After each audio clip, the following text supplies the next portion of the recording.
देखियो बादशाह भाव कूदी परे गहे पाँव देखे करामात मात भये सब लोग हैं। प्रभु पे बचाए लीजे हमें ना गजब कीजे दीजे जोई चाहो गांव देश नाना भोग हैं। चाहे एक राम जाको जपे आठों याम और दाम सोना काम जामे भरे कोटि रोग हैं। आए घर जीत साधु मिले करी प्रीति जिन्हें हरि की प्रतीति वही गाय बेके जोग हैं। ओए कि किसाने द्विज निज चारी विप्रन के मूड़न मुड़ायो भेष सुंदर बनाए हैं। दूर दूर गावनी में नावनी को पूछी पूछी नाम ले कबीर जू को झूठे न्योती आए हैं। आए सब साधु सुनी ए तो दूरी गए किहूँ चहूँ दिसी संतन के फिरे हरि धाये हैं। इन्हीं को रूप धरी न्यारी न्यारी ठौर बैठे एवं मिली गए नीके पोशी के रिझाए हैं। भगवान कबीरदास जी को दर्शन देना। श्री कबीरदास जी को मोहित करने के लिए स्वर्ग लोक से अप्सरा सुंदर वेशभूषा बनाकर आई, लेकिन इनके हृदय में दृढ़ भक्ति भाव को देखकर वह वापस चली गई क्योंकि उसकी लाग नहीं लगी। श्री कबीरदास जी के सम्मुख आकर भगवान ने अपना चतुर्भुज रूप प्रकट कर दिया। उसका दर्शन करके इनके नेत्र सफल हो गए। ऐसे परम सौभाग्यशाली संत श्री कबीरदास जी थे। भगवान ने अपना कर कमल इनके मस्तक पर रखकर कहा, तुम धन्य हो, तुम्हारी बुद्धि मेरे नाम रूप आदि में पक गई है।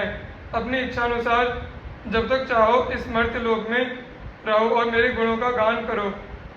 उसके बाद अपने इस शरीर के सहित मेरे परम धाम वैकुंठ में चले आना।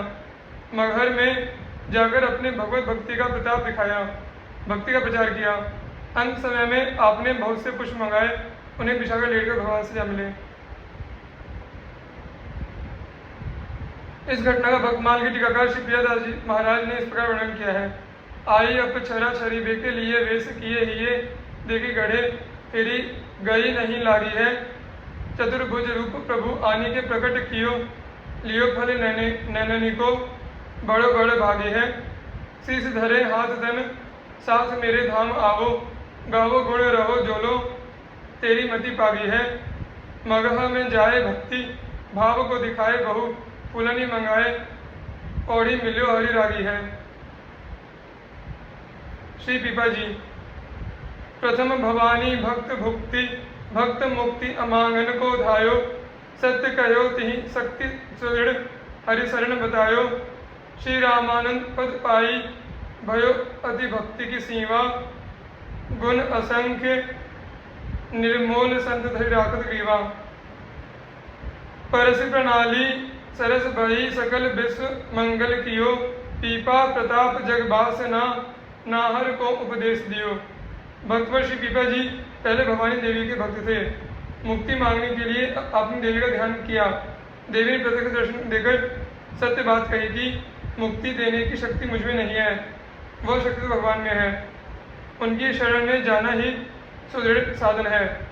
देवी जी के उपदेशानुसार आचार्य श्री रामानंद जी के चरण कमलों का आश्रय पाकर श्री पीपा जी अति भक्ति की अंतिम सीमा हुए।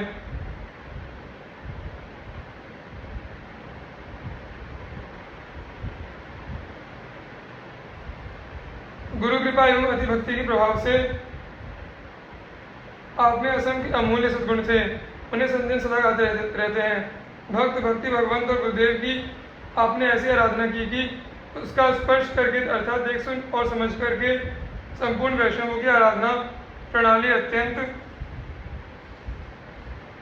सरस हो गई।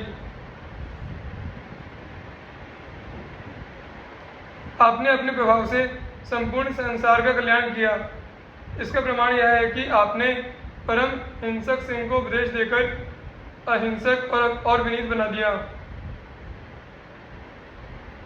श्री पीपा जी से संबंधित कुछ विवरण इस प्रकार है। श्री रामानंदाचार्य जी का शिष्य बनने की घटना। गागरो नगर नामक एक विशाल किला एवं नगर है। वहाँ पीपा नामक एक राजा हुए। वे देवी के बड़े भक्त थे। एक बार उस नगर में साधुओं की जमात आई। राजा ने जमात का स्वागत करके कहा, देवी जी को 40 मन अन्न का भोग लगता है, सभी लोग प्रसाद लेते हैं, आप लोग भी देवी जी का प्रसाद ग्रहण कीजिए। साधुओं ने कहा, हमारे साथ श्री ठाकुर जी हैं, हम उन्हीं को भोग लगाकर प्रसाद लेते हैं, दूसरे देवी देवताओं को नहीं।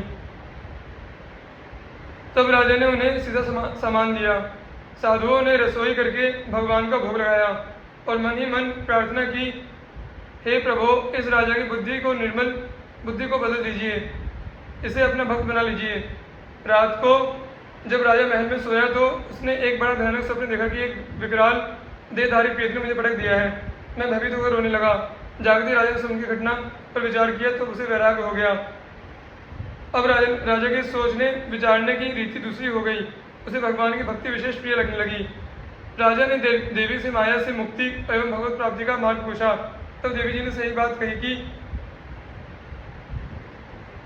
काशी में विराजमान श्री स्वामी रामानंद जी को अपना गुरु बनाओ और उनके बताए मार्ग पर चलकर भगवान को प्राप्त करो। देवी जी की आज्ञा पाकर राजा ने काशी को प्रस्थान किया। श्री स्वामी जी के दर्शनों की इच्छा से राजा ने जब श्री मठ में प्रवेश करना चाहा तो द्वारपालों ने कहा कि आचार्य श्री की आज्ञा के बिना कोई भीतर नहीं जा सकता है, आप अपना परिचय दें। इन्होंने कहा, हम गागरो नगर के राजा हैं। जब स्वामी जी से जाकर यह बात कही गई तब द्वारपालों से श्री स्वामी जी ने कहा कि हम लोग तो विरक्त हैं, राजाओं से हमें क्या प्रयोजन।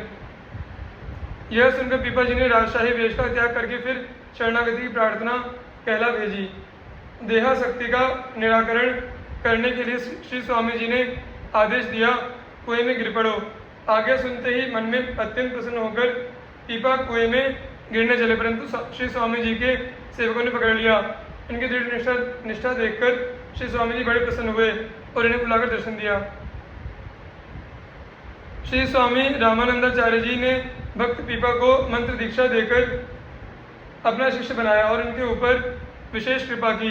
गुरुदेव के अनुग्रह से श्री पीपा जी ने भगवत भक्ति को दृढ़तापूर्वक अपने हृदय में धारण किया। श्री स्वामी जी ने इन्हें आज्ञा दी कि अब तुम अपनी राजधानी गागरो नगर को जाओ और वहीं घर में रहकर साधु संतों की सेवा करो। 1 वर्ष बीतने पर जब हम तुम्हारी सेवा से को सरस जानेंगे और यह देख लेंगे कि तुम संतों की सेवा में सुख मानते हो और तुम्हारी सेवा से सुखी होकर संत तुम्हारे यहाँ से विदा होते हैं, तब हम तुम्हारे घर आएंगे, वहीं हमारा दर्शन करना।